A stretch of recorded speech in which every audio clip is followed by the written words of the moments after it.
السلام علیکم ورحمۃ اللہ۔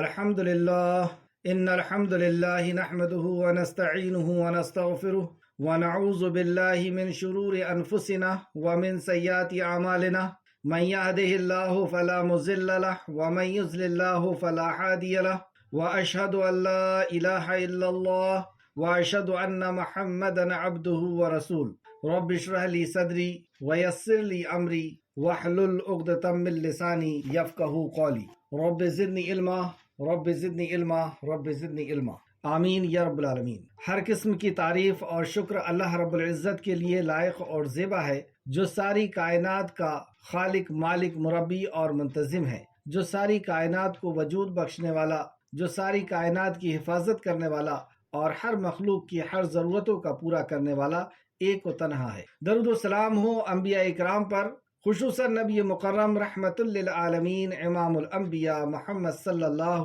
علیہ وسلم پر اور آپ کے اصحاب پر، آپ کے ساتھیوں پر۔ اللہم صلی وسلم علی نبینا محمد، اللہم صلی وسلم علی نبینا محمد، اللہم صلی وسلم علی نبینا محمد۔ آمین یا رب العالمین۔ لفظی ترجمہ نکال لیں۔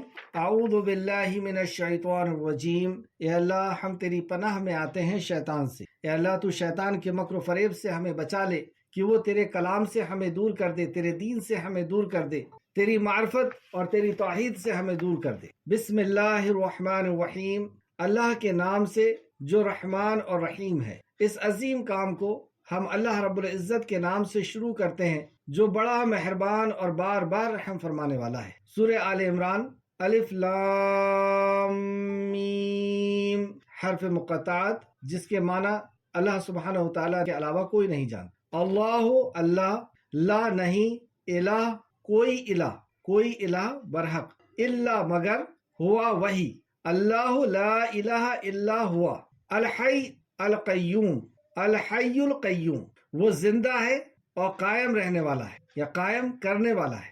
نزلہ، اس نے نازل کی، علیکا، آپ پر، کتاب کو یعنی قرآن کو، بالحق، ساتھ حق کے یعنی قرآن اللہ کی طرف سے نازل ہو، مصدقل، تصدیق کرنے والی ہے، لما، ان کی جو، بین یدیہ، اس سے پہلے اتری، اس سے پہلے نازل ہوئی، وانزل، اور اس نے نازل کی، تورات کو، والانجیل، اور انجیل کو، یہ آسمانی دو کتابیں جو قرآن کے پہلے نازل ہوئی، من قبل، اس سے پہلے، ہدن، ہدایت، للناس، لوگوں کے لیے، تو یہ لوگوں کی ہدایت کے لیے آسمانی کتابیں نازل ہوتی۔ وَأَنزَلَ، اور اس نے نازل کیا، فرقان کو، تو یہ قرآن کا دوسرا نام فرقان، حق اور باطل میں فیصلہ کرنے والی کتاب، یعنی یہ کسوٹی ہے، صحیح اور غلط کو جانچنے کے لیے یہ کسوٹی ہے۔ اِنَّا، بے شک، الَّذِی، وہ جس نے، کفروا، کفر کیا، مطلب جس نے اس کتاب کا کفر کیا، انکار کیا، بے آیات اللہ، سات آیت اللہ کی آیتوں کے، لہم، اس کے لیے، عذاب ہے، شدید، سخت عذاب، شدید عذاب، واللہ، اور اللہ، عزیز، بہت زبردست ہے، ذو انتقام لینے والا۔ تو اللہ رب العزت جو اس کے کلام کا انکار کرے گا اس کے ساتھ اس سے انتقام لے گا، اللہ اکبر۔ اور اللہ اگر کسی کے ساتھ انتقام لے تو اس کی مخلوق کی کیا وقت اس خالق کے سامنے۔ انا، بے شک، اللہ لا یخفا، نہیں چھپتی، اللہ رب العزت سے کوئی شے نہیں چھپتی، الیہ، اس پر، شیئن، کوئی چیز، فی الارض، زمین میں، ولا، اور نہ، فی السماء، آسمان، تو زمین و آسمان کے اندر جتنی بھی مخلوق ہیں ان مخلوق کو اللہ ہی نے بنایا ہے، اور کوئی مخلوق اس کی نظر سے نہیں چھپے، اور چھپے بھی کیسے کہ اس مخلوق کو تو بنایا ہی اس نے ہے، اور باریک سے باریک، مائکرو سے مائکرو چیزوں کو اللہ رب العزت نے بنایا، ہوا، وہی ہے، الذی، جو، یصورکم، صورتیں بناتا ہے تمہاری، فی الارحام، رحموں میں یعنی کوک میں، کیفا، جس طرح، یشاء، وہ چاہتا ہے، وہ اللہ جو تمہاری ماؤں کے پیٹ کے اندر تمہاری صورتوں کو بنا، لا، نہیں، الہ، کوئی الہ، اس رب کے علاوہ کوئی اور پوجیہ عبادت کے لائق نہیں ہے، الا، مگر، ہوا، وہی، عزیز، بہت زبردست ہے اور خوب حکمت والا، حکیم، ہوا، وہی، الذی، جس نے، انزلہ، نازل کیا، علیکا، آپ پر، کتاب کو یعنی قرآن کو، منہ، اس میں سے، آیاتن، کچھ آیتیں، محکمات، محکم ہے، یعنی اس کے احکام واضح ہیں، انسانی عقل سمجھ سکتی. ہننا وہ اصل ہے، کتاب کی، یہ کتاب کی بنیاد ہے، اصل ہے. وَأُخَرُ اور دوسری متشابہ ہے، باہم ملتی جلتی. فَأَمَّا تو رہے الَّذِي وہ لوگ فی قلوبہم جن کے دلوں میں ٹیڑھ ہے، یعنی جن کے دل ہدایت سے رکے ہوئے ہیں، جن کے دل میں ٹیڑھ ہے. فَيَتَّبِعُونَ پس وہ پیروی کرتے ہیں، ما اس کی، تشابہ متشابہ کی، منہ اس میں سے، ابتغاء چاہنے کو، فتنہ نکالنے کے لیے اس کے پیچھے پڑ جاتے ہیں. وابتغاء اور چاہتے ہیں، تعویل ہی مطلب اس کا، وما اور نہیں، یعلم جانتا، تعویلہ مطلب اس کا، الا اللہ مگر اللہ. تو جو متشابہ آیت ہے اس کا مطلب اللہ رب العزت ہی جانتا ہے کہ جنت کیسی ہے، جہنم کیسی ہے، قبر کے اندر کیسا عذاب ہوتا ہے، اللہ عرش پہ مستوی ہے، کیسا مستوی ہے، یہ اللہ ہی جانتا ہے. اس کے اوپر ایمان لانا ہے. تفسیر میں آئے گا. والراسخون اور جو پختہ کر دیے گئے، جن کے دل میں راسخ ہو گیا، جن کے دل پختہ ہو گئے، فی العلم علم میں، علم کی فضیلت میں ایک زبردست آیت. یقول وہ کہتے ہیں، آمنا ایمان لائے ہم، بہی اس پر. تو علم کے ساتھ ایمان کو جوڑا گیا کہ جس کے دل راسخ ہو گئے ہیں ایمان میں، علم میں، تو وہ کہتے ہیں ہم نے ایمان لایا. مطلب اللہ رب العزت نے جو فرمایا ہم نے اس پر ایمان لایا. سمع نوات کہ ہاں جنت ہے تو ہے، جہنم ہے تو ہے. کل سب کچھ، من عندی پاس سے، ربی کا ہمارے رب کی، وما اور نہیں، یذکروا نصیحت پکڑتے، الا مگر، اولو الالباب عقل والے، لیکن یہ نصیحت عقل والے پکڑتے ہیں. ربنا اور پھر وہ کیا کہتے ہیں، جو علم والے ہیں اور جنہوں نے علم میں ڈوب گئے تو اللہ رب العزت نے انہیں ایمان دیا اور وہ جو کچھ نازل ہوا اس پر ایمان رکھتے ہیں اور وہ اللہ سے امید رکھتے ہیں یا دعا کرتے ہیں، ربنا اے ہمارے رب، ربنا لا تزغ نہ تو ٹیڑھ کر، قلوبنا ہمارے دلوں کو، بعد اس کے، اس جب ہدایتنا ہدایت دی تو نے ہم، یعنی ہدایت دینے کے بعد ہمارے دلوں کو ٹیڑھا نہ کر. یعنی ہدایت کے بعد بھی دل ٹیڑھا ہوتا ہے، ہدایت کے بعد بھی گمراہی ہے. تو اسباب کیا ہیں اس کے، انشاءاللہ تفسیر میں دیکھیں گے. وہب اور عطا کر، لنا ہمارے لیے، من لدن کا اپنے پاس سے، رحمت کو، انکا بے شک تو، انتا تو ہی ہے، وہاب بہت عطا کرنے والا، بہت زیادہ دینے والا، بغیر کسی معاوضے کے دیتا ہے اللہ رب العزت اور بغیر کسی غرض کے، وہ اللہ ہے. اور وہب اللہ کا نام ہے. ربنا اے ہمارے رب،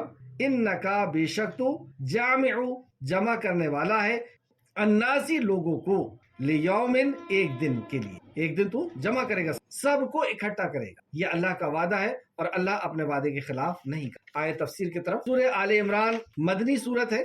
عمران یعنی یہ آل عمران، عمران کی اولاد عمران علیہ السلام، یہ 9 ہجری میں نازل ہوئی اور اس کے آغاز سے لے کر کے 83 آیتیں تک، 83 آیتیں وفد نجران کے بارے میں نازل ہوئی. ایک وفد، ایک ٹیم، ایک جماعت نجران سے آئی جو عیسائی تھے اور وہ مسجد میں آئے تو صحابہ اکرام فرماتے ہیں کہ مسجد میں داخل ہوئے، یعنی یمنی خوبصورت چادریں انہوں نے اوڑھی ہوئی تھی اور اثردار ایسے بھلے معلوم ہوتے تھے کہ دیکھنے والوں نے کہا کہ ہم نے آج تک ایسے لوگ نہیں دیکھے. یعنی ایسے ان کے خوبصورت لباس اور اس کا انداز اور ایسے صاف ستھرے اور خوبصورت لوگ کہ آج تک ایسے لوگ ہم نے نہیں دیکھے. نجران سے آئے تھے، ان کی ٹھاٹ باٹ اور شان الگ تھی اور انہوں نے اپنے قبلے کی طرف رخ کر کے نماز ادا کی. یعنی مسجد میں آئے ہیں، مسلمانوں کے ہاں ہیں اور یروشلم کی طرف، مسجد اقصی کی طرف رخ کر کے نماز پڑھ رہے ہیں. دوسرے مذہب کے لوگ ہیں لیکن رسول کریم صلی اللہ علیہ وسلم نے انہیں روکا نہیں. یہ تھا آپ کا اخلاق. یہاں پہ ہم دیکھیں کہ کوئی کسی کو برداشت کرنے کے لیے تیار نہیں. کیا دعوت دیں گے ہم؟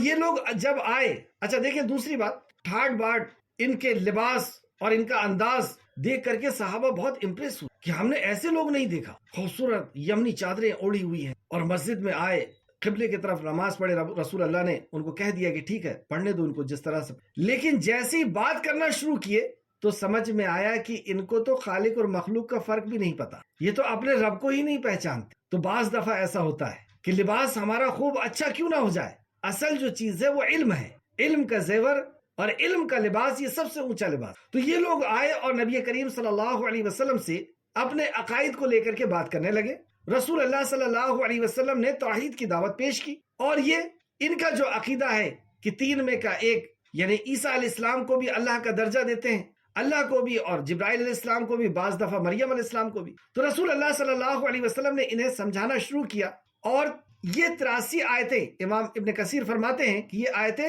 وفد نجران کے بارے میں نازل ہوئی۔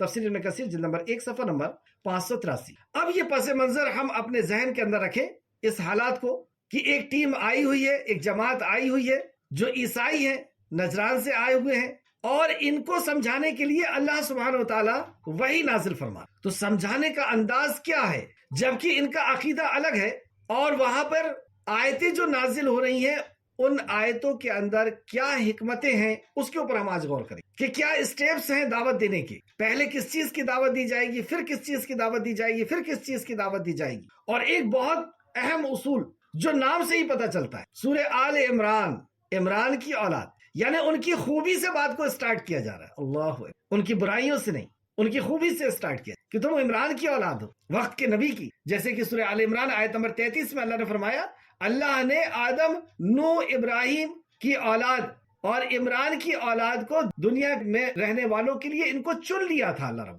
سورہ آل عمران آیت نمبر 33۔ تو یہ ان کے ماننے والے ہیں، یہ عمران کے ماننے والے یہاں پر آئے ہیں علیہ السلام۔ اور دوسری جگہ اللہ رب العزت فرمایا سورہ آل عمران میں ہی آیت نمبر 35 میں، جب عمران کی بیوی نے کہا، میرے رب، جو بچہ میرے گرب میں ہے، میرے پیٹ میں ہے، میں اسے تیرے لیے نظر کرتی ہوں، تو میری اس دعا کو قبول فرما لے، میری اس نظر کو قبول فرما لے، بے شک تو بڑا قبول فرمانے والا اور سننے والا، جاننے والا۔ تو عمران علیہ السلام کی بیوی نے اپنے کوکھ میں جو تھا اس کو اللہ رب العزت کے دین کے لیے نظر کر دی، دین کی خدمت کے لیے اس کو وقف کر دیا، اور پھر اس بطن سے جو مریم علیہ السلام ولادت ہوئی، اور مریم علیہ السلام کے بیٹے ہیں عیسیٰ علیہ السلام، اور عیسیٰ علیہ السلام کے ماننے والے نبی کریم صلی اللہ علیہ وسلم کے پاس تشریف۔ سورہ تحریم کی آیت نمبر 22 میں بھی اللہ نے فرمایا عمران علیہ السلام کے تعلق سے۔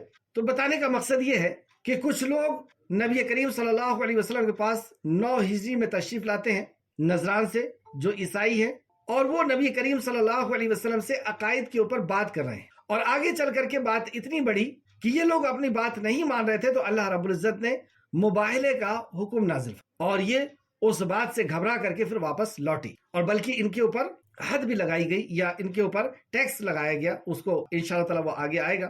تو اللہ رب العزت نے بات کہاں سے اسٹارٹ کیا وہ ہم دیکھتے ہیں۔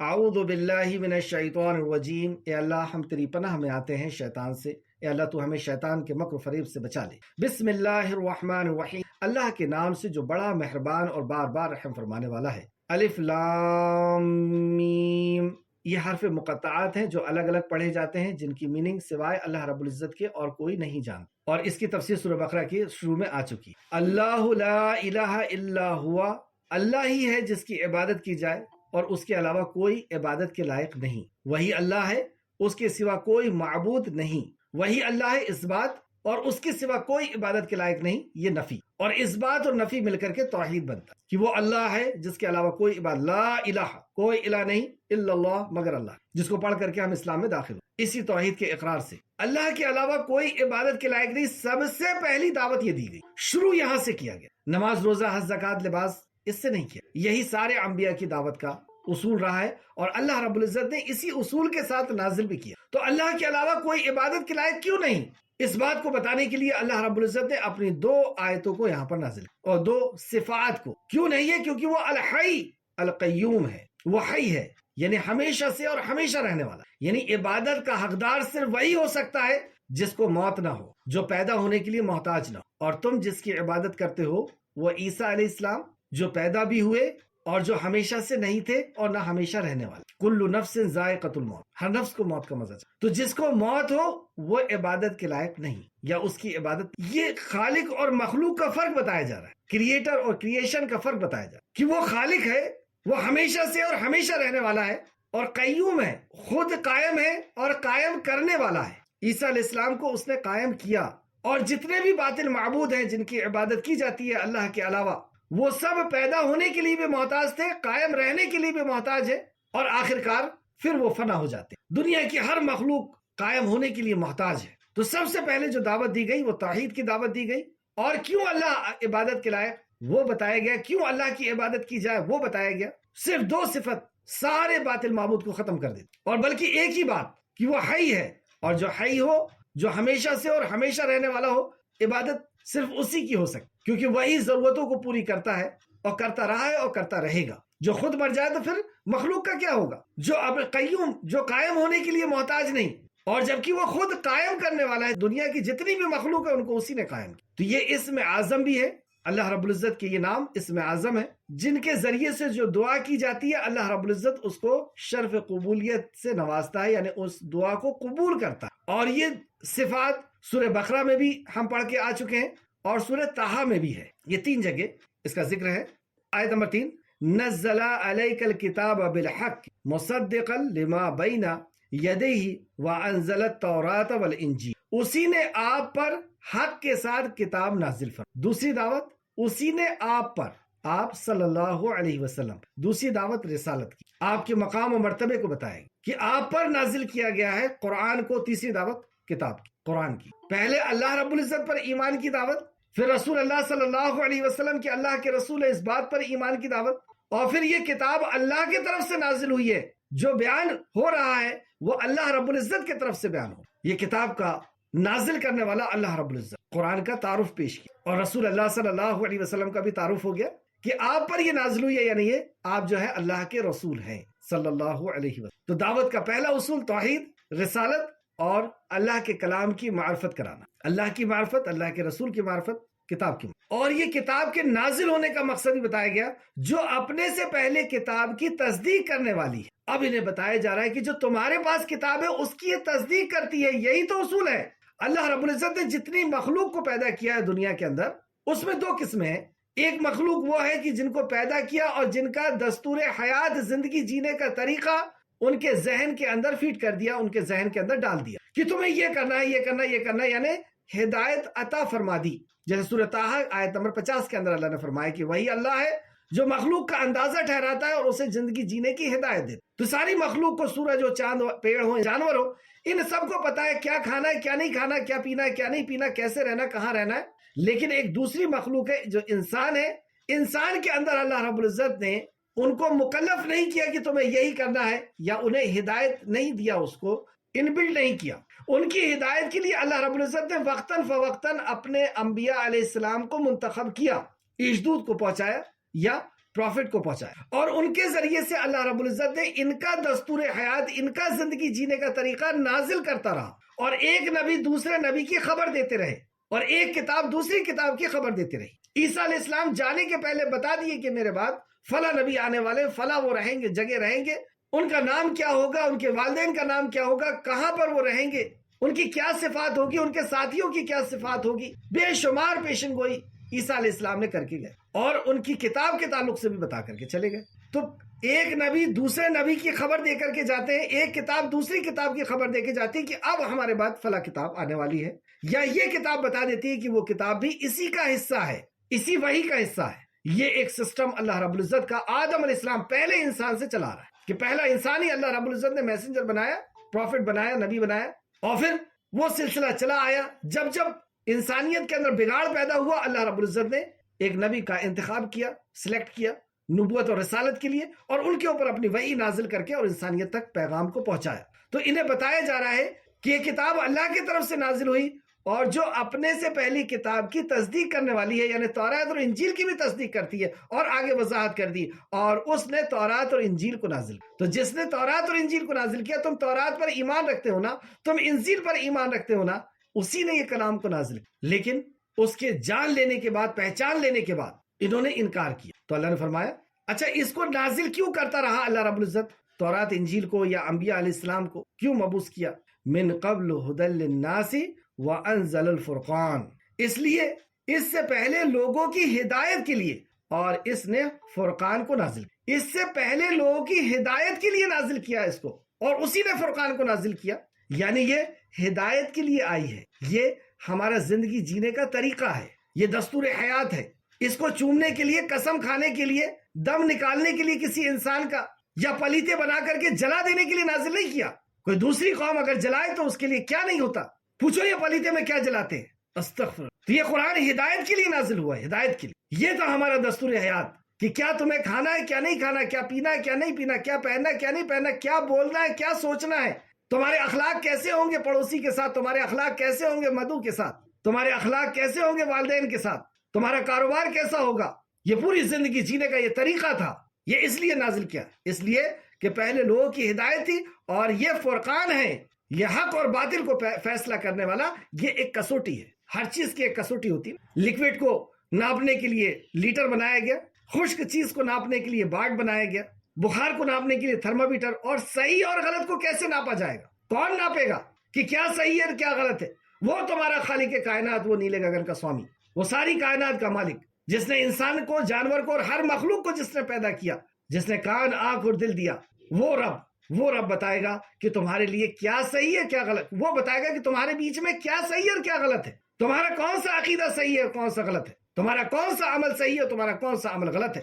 یہ قرآن فیصلہ کرے گا۔ یہ فرقان ہے، اس کو فرقان بنا کر کے اللہ نے نازل۔ ہم فیصلہ کس چیز سے کراتے ہیں؟ جو اکثریت کر رہی ہے بس وہی صحیح ہے، یا جو ہمارے باپ دادا کرتے چلے آئے وہ صحیح ہے، ہمارے بڑوں نے جو بتایا وہ صحیح ہے، یا میرا ذہن جو بولتا ہے وہ صحیح ہے، میرے دل کی جو آواز ہے وہ صحیح ہے؟ کیا یہ فیصلہ کرے گا کہ تمہارا رب فیصلہ کرے گا؟ ہمارا رب فیصلہ کرے گا کہ کیا صحیح ہے اور کیا غلط ہے، اور اس فیصلے کے لیے اللہ رب العزت نے جس کتاب کو نازل کیا اس کا نام ہی فرقان رکھا کہ یہ صحیح اور غلط کا فیصلہ۔ بے شک وہ لوگ جنہوں نے اللہ کی آیتوں کا انکار کیا ان کے لیے شدید عذاب ہے، اور وہ اللہ غالب ہے اور بلند تر ہے۔ پھر یہاں پہ صفت لائی، واللہ عزیز ذو انتقام، اللہ انتقام لے گا ان سے۔ بے شک وہ لوگ جنہوں نے اللہ کی آیت کا انکار کیا۔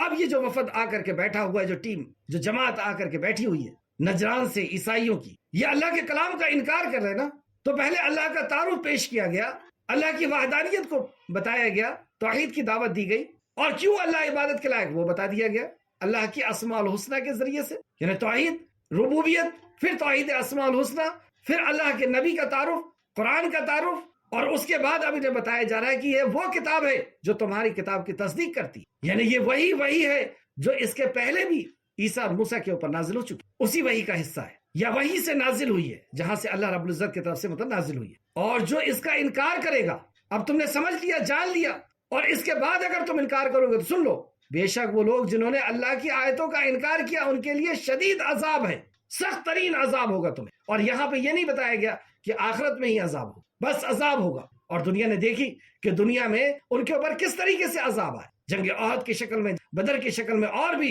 ان کے لیے تو اور بھی دوسری آگے جو جنگیں ہوئی تھی۔ اور اللہ رب العزت نے یہاں فرمایا واللہ غنی ذو انتقام، کہ وہ انتقام لے گا۔ تم نے اللہ کے کلام کے ساتھ جو سلوک کیا، تم نے اس کا حق ادا نہیں کیا، کہ تم نے اس پر ایمان نہیں لائے، تم نے اس پر غور و فکر نہیں کیا، تدبر نہیں کیا، اور تم نے اس پر عمل نہیں کیا۔ تو یہ تو تھے وہ عیسائی۔ آج کا مسلمان کیا کر رہا ہے؟ آج کا مسلمان اس سے دعویٰ کر رہا ہے کہ ہم مانتے ہیں یہ اللہ کا کلام ہے، لیکن دوسرے حقوق کہ اس میں ہم نہ غور و فکر کریں گے نہ اس پر عمل کریں گے، یعنی اس کا حق ادا نہیں کریں۔ یہ تو اور زیادہ ڈینجر نظر آتا کہ کوئی شخص یہ مان لے کہ ہاں یہ میرا باپ ہے، اور اس کے بعد اس باپ کو باپ کا حق نہ دے، کسی پڑوسی کو حق دے۔ کوئی عورت یہ مان لے کہ ہاں یہ میرا شوہر ہے، لیکن شوہر کو حق نہ دے، وہ حق کسی اور کو دے۔ مان لیا یہ قرآن ہے، اللہ کا کلام ہے، لیکن یہ حق، یہ تدبر کرنے کا، یہ عمل کرنے کا کسی اور کی کتاب کو دیتا ہے۔ بتائیے قرآن کا مقام کیا ہے؟ جیسا ساری مخلوق پر اللہ کا مقام ہے، ویسے سارے کلاموں پر یہ کلام اللہ کا مقام ہے۔ اس کا کیا حق ہے؟ جھوٹا دعویٰ کہ ہاں ہم نے اس پر ایمان لائے ہیں۔ اگر ایمان لاتے تو کیا اس کلام سے اس قدر دوری ہوتی؟ اس کے غور و فکر سے، اس کے سننے سے، اس کے سمجھنے سے۔ صحابہ کرام کا کیا مقام، کیا حال تھا اس کلام کو لے کر کے؟ بے چین رہتے تھے، پریشان رہتے تھے کہ اللہ کی وحی آ جائے، اللہ کا کلام آ جائے، اللہ کا پیغام آ جائے۔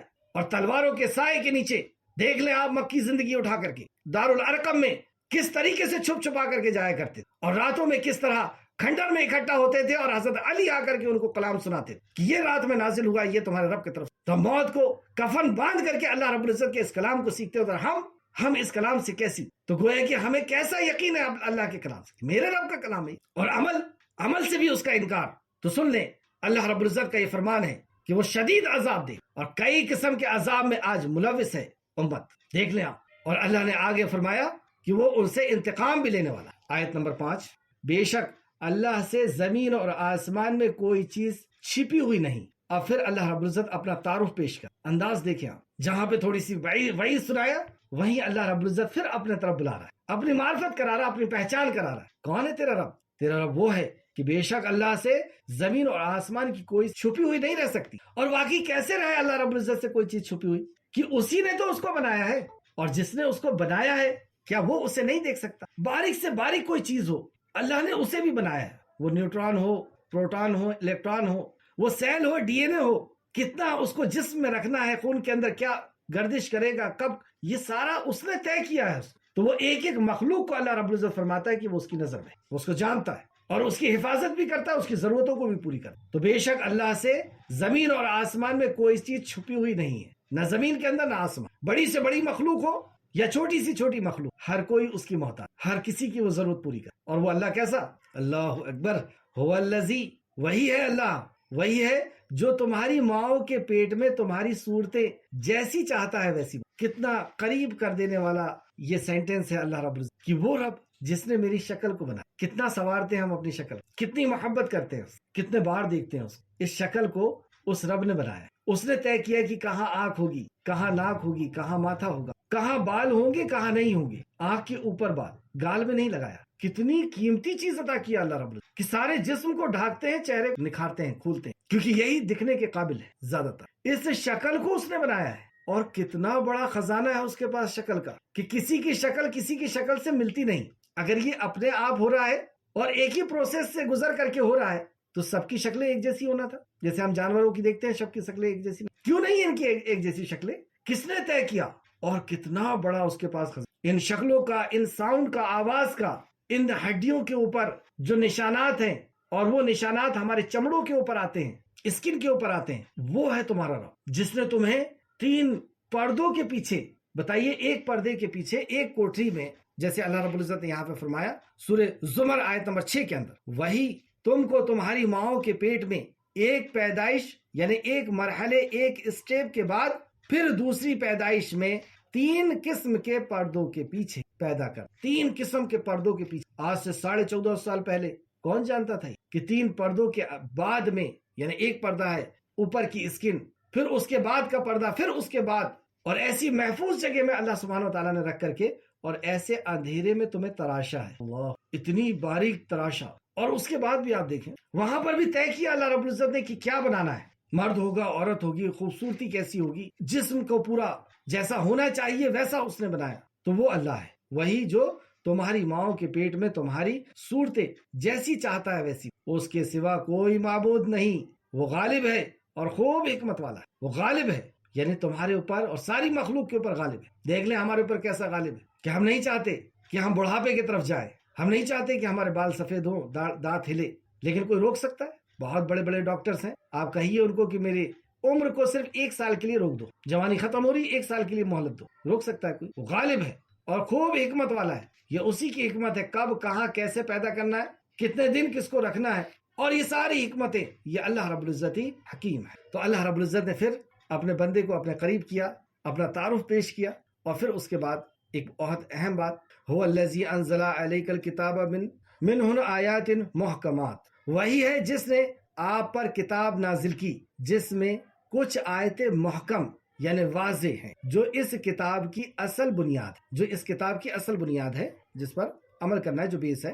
کچھ دوسری متشابہ آیتیں ہیں یعنی غیر واضح نہیں ہوتی، یعنی انسانی عقل وہاں تک نہیں پہنچ پاتی. جیسے قبر میں کیا ہو رہا ہے، حشر میں کیسا ہوگا، جنت ہے، جہنم ہے، پلسرات ہے، یہ بھی آیتیں نازل ہوئی ہیں، لیکن انسانی عقل وہاں تک نہیں پہنچ سکتی، 7 آسمان نہیں پہنچ پاتی. تو ایسی آیتوں پر ایمان رکھنا ہے، اور وہ آیتیں جو ہیں محکمات، اس پر عمل کرنا ہے، سمپل سی بات ہے. اور کچھ دوسری متشابہ یعنی غیر واضح ہیں، پھر جن لوگوں کے دلوں میں ٹیڑھ ہے، یعنی جو اللہ کے کلام سے، نبی کے فرمان سے ٹیڑھے ہی چلتے ہیں، جن کو آخرت پر یقین نہیں ہے، یا جو اسلام کو غلط نظر سے دیکھتے ہیں، پھر جن کے دلوں میں ٹیڑھ ہے وہ ان میں انہی آیتوں کے پیچھے پڑے رہتے ہیں جو متشابہ ہیں یعنی غیر واضح ہیں. ان کا مقصد محض فتنہ اور تعویل ہی تلاش ہوتا ہے. تو ایسے لوگ ملے تو ہم کیا کریں؟ نبی کریم صلی اللہ علیہ وسلم نے فرمایا کہ ایسے لوگ جو متشابہ کے پیچھے پڑتے ہیں تم ان سے بچو. بخاری شریف حدیث نمبر 4547 یہ آیت پڑھنے کے بعد آپ صلی اللہ علیہ وسلم نے فرمایا تم جب ان لوگوں کو دیکھو جو قرآن مجید کے متشابہ آیت کی پیروی کرتے ہیں تو یہ وہی لوگ ہیں جن کا اللہ تعالیٰ نے نام لیا ہے، لہٰذا تم ان سے بچ یعنی ان سے دور ہو جاؤ۔ بخاری شریف حدیث نمبر 4547 اور مسلم شریف حدیث نمبر 2665۔ حالانکہ اللہ کے سوا کوئی بھی ان کی تعویل نہیں جانتا، یعنی اس کی مطلب کو اللہ کے سوا اور کوئی بھی نہیں جانتا۔ یہ متشابہ اور محکمات کون سی ہیں؟ اس کے تعلق سے محکمات سے مراد، اس کو نوٹ کر لیں، محکمات سے مراد وہ آیتیں ہیں جن میں اوامر اور نواہی، یعنی یہ کرنا ہے یہ نہیں کرنا، بیاج حرام ہے اور کاروبار بزنس حلال ہے، کلیئر آیت۔ خون حرام ہے، مردار حرام ہے، کلیئر سمجھ میں آ رہی ہے۔ تو پھر سے دیکھیں، محکمات سے مراد آیت ہے وہ آیتیں ہیں جن میں اوامر اور نواہی، احکام و مسائل، نماز پڑھنا، روزہ رکھنا، حج کرنا، یہ احکام و مسائل ہیں، اور قصص و حکایتیں ہیں، تو انبیاء علیہ السلام کے واقعات ہیں، قصے ہیں، ان کے سیرت ہے، جن کا مفہوم واضح اور اٹل ہے، جس کا مفہوم یعنی جس کی میننگ، جس کا مطلب صاف طور پہ سمجھ میں آتا ہے اور اٹل ہے، اپنے آپ پر قائم ہے، اور ان کے سمجھنے میں کسی کو اشکال پیش نہیں آتا، اس کو سمجھنے میں کسی بھی انسان کو دشواری نہیں ہوتی، اس کو سارا انسان سمجھ سکتا ہے، اس کی باتیں سمجھنا آسان ہے۔ اس کے برعکس، اس کے خلاف دوسری آیتیں متشابہ، آیتیں متشابہ وہ ہیں کہ انسان کا سمجھنا، اس کو انسان نہ سمجھ سکے، جس کو انسان نہ سمجھ سکے۔ مثلا اللہ ہے، اللہ عرش پر مستوی ہے، کیسا ہے؟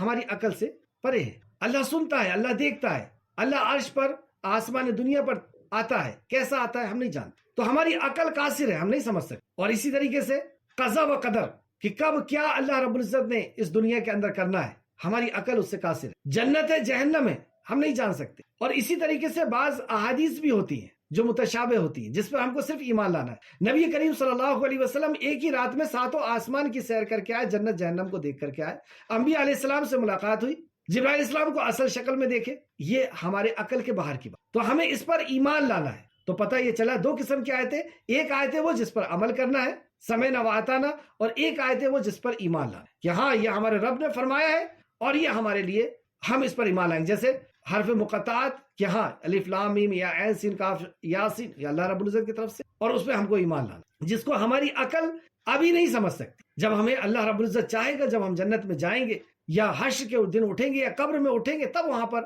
وہ پردے اٹھیں گے۔ تو یہ متشابہ چیز ہے وغیرہ، جس کی حقیقت سمجھ سے اور عقل سے کہ انسان سے قاصر ہے، جس کی حقیقت سمجھنے سے عقل انسان قاصر ہے۔ تفسیر احسن البیان صفحہ نمبر 101۔ اب پھر سے آئے محکمات اور متشابہ میں، اب انشاءاللہ تعالیٰ بہت کلیئر سمجھ میں آئے گا۔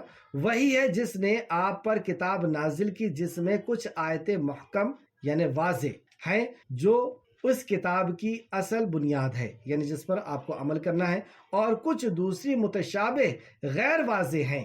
پھر جن لوگوں کے دلوں میں ٹیڑھ ہے وہ اس میں سے انہی آیتوں کے پیچھے پڑے رہتے ہیں جو متشابہ یعنی غیر واضح ہے۔ جیسے عیسیٰ علیہ السلام کے تعلق سے جب اس میں بات آئی کہ وہ اللہ کی روح ہے، اب بس اسی کے پیچھے پڑ گئے۔ متشابہ ہے، اللہ رب العزت نے ہر روح تو اللہ رب العزت کی طرف سے، قل الروح، یہ آپ سے روح کے بارے میں سوال کرتے ہیں، من امر ربی، ان سے کہہ دو یہ اللہ کا امر ہے، اللہ کا آرڈر ہے، اللہ کا حکم ہے۔ لیکن یہاں پہ عیسیٰ علیہ السلام کو خاص طور پر کہنا، یہ آپ کی خوبی، آپ کے اعجاز اور اکرام کا مفہوم یہاں پہ پیدا ہوتا ہے۔ جیسے اللہ نے کہا بیت اللہ، اللہ کا گھر، تو اس گھر کی خوبی پیدا ہو گئی، پتہ چل گئی۔ اس طرح کہ عبداللہ، اللہ کا بندہ، تو کیا دوسرے اللہ کے بندے نہیں ہیں؟ سبھی اللہ کے بندے، تو یہاں پہ اس خاص بندے کی خوبی پتہ چل۔ تو اسی طریقے سے اس خاص روح کے تعلق سے اللہ رب العزت نے اس انداز میں بیان کیا، اور اللہ ہی بہتر جانتا اس نے کیوں بیان کیا، اس کے پیچھے پڑا۔ تو ان کا مقصد محض فتنہ اور تعویل کی تلاش ہوتا ہے، اب اس میں سے وہ تعویل نکالتے ہیں، اپنی مرضی سے باتوں کو بناتے ہیں۔ تو ایسے لوگ ملے تو رسول اللہ نے فرمایا ان سے دور، حالانکہ اللہ کے سوا کوئی بھی ان کی تعویل نہیں جانتا۔ ایسی متشابہ چیزوں کو اللہ ہی بہتر جانتا، تو ہمیں کیا کرنا ہے ان آیتوں کے تعلق سے؟ اب آگے آ رہی بات۔ جو لوگ علم میں پختہ ہیں وہ کہتے ہیں ہمارا ان متشابہ پر ایمان ہے۔ یہ علم کے تعلق سے ایک بہت ہی قیمتی آیت کو غور کریں۔ اور جو لوگ علم میں پختہ ہیں، وَقُلُوبُنَا، جن کے دلوں میں علم ہے، وہ کیا کہتے ہیں؟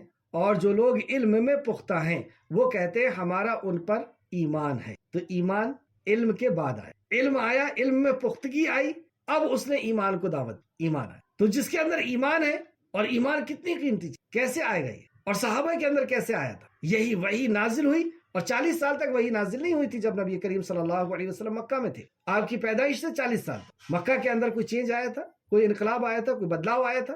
مکہ ویسے کی ویسے ہی تھا، وہی رسم رواج اور وہی خرافات، شرک اور بدعت، ظلم.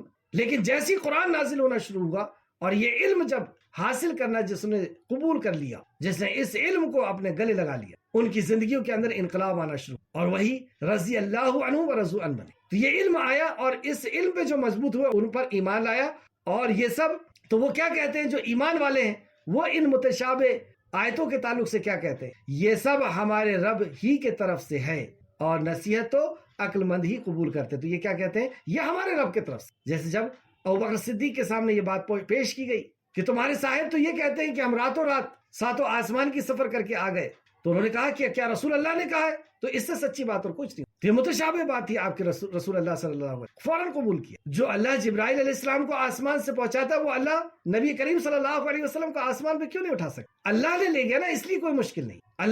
اللہ کی دنیا، اللہ کا مرضی، جو چاہے وہ کرے. تو یہ سب ہمارے رب کے طرف سے ہے. تو جو ایمان والے ہوتے ہیں، یعنی جو علم والے ہوتے ہیں، وہ ایمان والے ہوتے ہیں، اور ایمان والے ہوتے ہیں وہ اللہ رب العزت کی ان آیتوں پر بھی کہتے ہیں کہ ہم نے ایمان لایا. نصیحت تو عقل مند ہی حاصل کرتے ہیں، اور یہی لوگ نصیحت حاصل کرتے ہیں، اور یہی عقل مند لوگ ہیں. اور یہ عقل مند لوگوں کی ایک اور خوبی کہ وہ اس علم پر، اس ایمان پر اکڑتے نہیں ہیں، اس ہدایت پر اکڑتے نہیں ہیں کہ ہاں ہم کو ہدایت مل گئی اور تم تو سب جاہل ہو اور تم تو سب ناکارہ ہو اور فلاح اور فلاح ہو. اکڑتے نہیں ہیں. علم آتا ہے، ایمان آتا ہے، تو انکساری بھی کس طرح آتی، کس طرح جھکاؤ آتا ہے اللہ رب العزت کی بات. وہ کہتے ہیں ربنا تزغ قلوبنا بعد اذ ہدیتنا وہب لنا من لدنک رحمہ انک انت الوہاب. وہ دعا کرتے ہیں ربنا اللہ، وہ دعا کرتے ہیں اے ہمارے رب، ہمیں ہدایت دینے کے بعد ہمارے دلوں کو ٹیڑھا نہ کر. یعنی وہ اس بات پر بھی ڈرتے رہتے ہیں. ابھی ہمیں اللہ کی معرفت ہو گئی، ابھی ہمیں صحیح اور غلط پتہ چل گیا، ہم اسلام میں آ گئے، اے اللہ ہمارے دل کو ہدایت کے بعد ٹیڑھا نہ کر. تو پتہ یہ چلا کہ ہدایت کے بعد بھی گمراہی ہے. تو کیوں ہوگی گمراہی کے اسباب کیا ہے؟ کہ جو چیز ملی ہے جب اب اس کی قدر نہیں کریں گے تو وہ چیز ہمارے پاس سے چلے جائے گی. یہی دنیا کا دستور ہے کہ جو بھی چیز ہمارے پاس ہے اگر ہم نے اس کی قدر نہیں کی تو وہ چیز ہمارے پاس سے چلے جائے گی. علم وقت ہے، اس کی ہم نے قدر نہیں کی، وقت چلا جائے گا. دولت ہے، اس کی قدر نہیں کی، چلا جائے گا، فضول خرچ کرتے رہے آپ. علم ہے اور اس کی قدر نہیں کی. علم کی قدر کیا ہے؟ علم پر عمل اس کی قدر ہے. علم عمل کو آواز دیتا ہے، اور عمل نہیں آتا تو علم چلا جاتا. ہمیں ہدایت ملی ہے، توحید ملی ہے، ہمیں قرآن ملا ہے، ہمیں شریعت ملی ہے. اگر اس شریعت کے اوپر ہم نے عمل نہیں کیا، اس کے اوپر غور و فکر نہیں کیا، اس کے اوپر عمل نہیں کیا، تو یہ بھی ہم سے چھین لیا، دل ٹیڑھے کر دیے. ہدایت کے بعد پھر سے گمراہی ہے. اللہ ہم سب کو محفوظ رکھے. اور رسول کریم صلی اللہ علیہ وسلم نے بھی اس کی دعا فرمایا کرتے تھے، اور آپ نے اپنی امت کو بھی یہ دعا سکھائی. یا مقلب القلوب ثبت قلبی علی دینک، اے دلوں کو الٹنے پلٹنے والے میرے دل کو دین پر ثابت رکھ. ترمذی شریف حدیث نمبر 2140 اور مسند احمد جلد نمبر 6 اور صفحہ نمبر 294. تفسیر الطبری کے حوالے سے تفسیر ابن کثیر نے اس حدیث کو نقل کیا ہے. تفسیر ابن کثیر جلد نمبر 1 صفحہ نمبر 589. تو یہاں پر بھی مومنوں کی صفت بتائی گئی کہ وہ ایسے اللہ رب العزت کی بارگاہ میں انکساری کے ساتھ کھڑے ہوئے ہوتے ہیں کہ وہ دعا کرتے رہتے ہیں کہ اے ہمارے پروردگار، اے ہمارے رب، اے ہمارا رب، ہمیں ہدایت دینے کے بعد ہمارے دلوں کو ٹیڑھا نہ کر. وہ عطا کر ہمیں اپنے پاس سے رحمت، اور عطا کر ہمیں اپنے پاس سے رحمت. یہ عمل کی توفیق، یہ اللہ رب العزت کی رحمت ہے. یہ عمل کی توفیق اللہ رب العزت کا ایک بہت بڑا انعام. ہم نہ کسی نیکی کو کر سکتے، نہ کسی گناہ سے بچ سکتے. لا حول ولا قوت الا باللہ. نہ ہم کوئی نیکی کر سکتے، نہ برائی سے بچ سکتے. لیکن جسے اللہ رب العزت، تو اللہ کسے چاہتا ہے؟ ایک یہ بھی سوال پیدا ہوتا ہے کہ اللہ کسے نیکی کی طرف دوڑاتا ہے یا کسی گناہوں سے روکتا ہے؟ جو رکنا چاہتا ہے. یہ اللہ رب العزت کا دستور کہ جو ہدایت کی طرف آتا ہے اللہ رب العزت اسے ہدایت عطا فرماتا ہے، اور جو اکڑتا ہے اللہ رب العزت زبردستی اس سے اپنی عبادت نہیں کرا. یہ اللہ کی شان کے خلاف. جو آتا ہے اللہ رب العزت کی طرف، اللہ رب العزت جیسے کہا نا نبی مکرم نے کہ جب بندہ دل میں یاد کرتا تو اللہ بھی اس کو یاد کرتا. جب وہ مجلس میں اللہ سبحانہ و تعالیٰ کو یاد کرتا، اپنے خالق اور مالک کو یاد کرتا ہے، تو اس سے بہتر مجلس میں اللہ اس کو یاد کرتا ہے، یعنی فرشتوں کے بیچ میں اس کو یاد. جب بندہ چل کر کے آتا تو اللہ دوڑ کر کے آتا. جب بندہ ایک ہاتھ آتا تو اللہ 10 ہاتھ آتا. لیکن جو غداری کرتا ہے، جو منہ موڑتا ہے، جو انکار کرتا ہے، اللہ سبحانہ و تعالیٰ غنی ہے، اللہ رب العزت سمجھ ہے، اللہ رب العزت اس کو چھوڑ دیتا ہے. یعنی زبردستی اپنی عبادت اللہ رب العزت نہیں. تو جو ہدایت مل جانے کے بعد اس کی قدر نہ کرے تو اللہ رب العزت بھی اسے چھوڑ دیتا ہے، جا تو جدھر جانا چاہتا ادھر چل. تو ہم ہدایت کے بعد اللہ رب العزت سے دعا کریں اور ہدایت سے چمٹے رہیں. کیسے چمٹیں گے؟ یعنی ہدایت پر غور و فکر کرتے رہیں، اللہ کے کلام نبی کے فرمان پہ غور و فکر کریں اور اس پر عمل کرتے رہیں. اگر ہم نے عمل نہیں کیا یعنی ہم نے اس کی قدر نہیں کی اور کہیں ایسا نہ ہو کہ یہ ہدایت ہم سے چھین لی، ہم اس پہ تکبر نہیں کر سکتے. آپ دیکھیں بڑے بڑے پڑھے لکھے لوگ، اور یہ جو نجران سے یہ جو وفد آیا تھا یہ تو تورات اور انجیل کا جاننے والے تھے، علم کا پہاڑ تھے، تورات اور انجیل کے جاننے والے تھے، پچھلی کتابوں کے جاننے والے، بادشاہت دی ہوئی تھی اللہ رب العزت نے اور دنیا ان کو دیکھ کر کے رزق کرتی.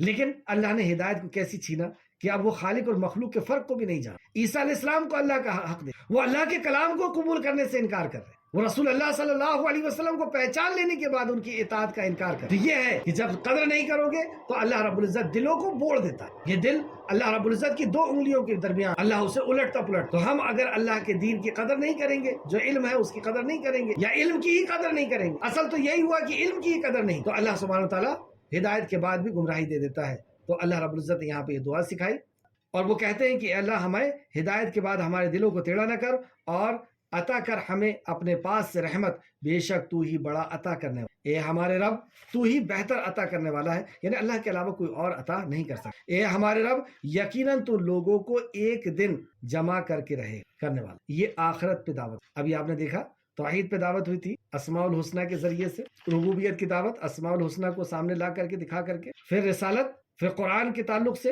اور پھر قرآن کے نہ ماننے کا انجام بتا دیا گیا. پھر اللہ نے اپنا تعارف پیش کیا کہ وہ ہے تمہارا رب جس نے تمہیں بتایا، تمہیں تخلیق کیا. دیکھو اپنے اوپر، وہ ہے رب. دیکھو عیسیٰ علیہ السلام کو تو ماں کے کوکھ کے اندر اللہ رب العزت نے بنایا تھا، اس نے ان کی عیسیٰ علیہ السلام کی صورت بنائی. اور دیکھو 2 قسم کی آیتیں ہیں، اور تم جانتے ہو کہ ایک محکم ہے اور ایک متشابہ ہے، ایک پر عمل کرنا ہے اور ایک پر صرف ایمان لانا ہے. اور تم جانتے ہو یہ ساری چیز، اور تم نے ہدایت کو مل جانے کے بعد اس کی روگردانی کیے ہو تو اللہ رب العزت دلوں کو ٹیڑھا کر سکے. اور مومنوں کا شیوا بتا دیا کہ وہ دعا کرتے ہیں، یعنی تم بھی کر لو دعا، ابھی بھی موقع ہے کہ اللہ یہ جو ہدایت تو نے دیا ہے اس کے بعد ہمیں گمراہی نہ دے. اور پھر اب آخرت کا یقین ان کو دلایا جا رہا ہے. اے ہمارا رب یقیناً تو لوگوں کو ایک دن جمع کرنے والا ہے جس میں کوئی شک نہیں. ایک دن آئے گا جس میں تو جمع کرے گا جس میں کوئی شک. یہ ہے اسلام کا انقلابی موضوع. جس دل کو یہ یقین ہو جائے کہ اسے مرنا ہے اور مر کر کے اپنے رب کے سامنے حاضر ہونا ہے، اس کو کسی نصیحت اور وصیت کی ضرورت. اس کے ہر عمل کے اندر سدھار آ جائے. ہر زبان سے بات جو نکلے گی اور ہاتھ سے جو عمل ہوگا، ہر عمل اس کا بتائے گا کہ ہاں اسے یقین ہے مرنے کے بعد کی زندگی، اسے یقین ہے کہ 50,000 سال اللہ رب العزت کی بارگاہ میں کھڑے ہو کر کے حساب پہ، اسے یقین ہے کہ جنت ہے، اس کی یقین ہے کہ جہنم، وہ جہنم جو اس آگ سے 69 گنا تیز، اسے یقین ہے کہ وہاں پر جو فرشتے ہیں وہ اسے کس طرح عذاب دینے والے. اور اسے یقین ہے کہ وہ رب جس نے مجھے پہلی بار پیدا کیا وہ دوبارہ پیدا کرنے پہ قادر ہے، اور وہ اپنے بندوں پر کیے ہوئے ظلم کا انتقام لے، وہ اپنے کلام کا انکار کرنے والوں سے انتقام لے. اللہ اے ہمارے رب یقیناً تو لوگوں کو ایک دن جمع کرنے والا جس میں کوئی شک نہیں. بے شک اللہ اپنے وعدے کے خلاف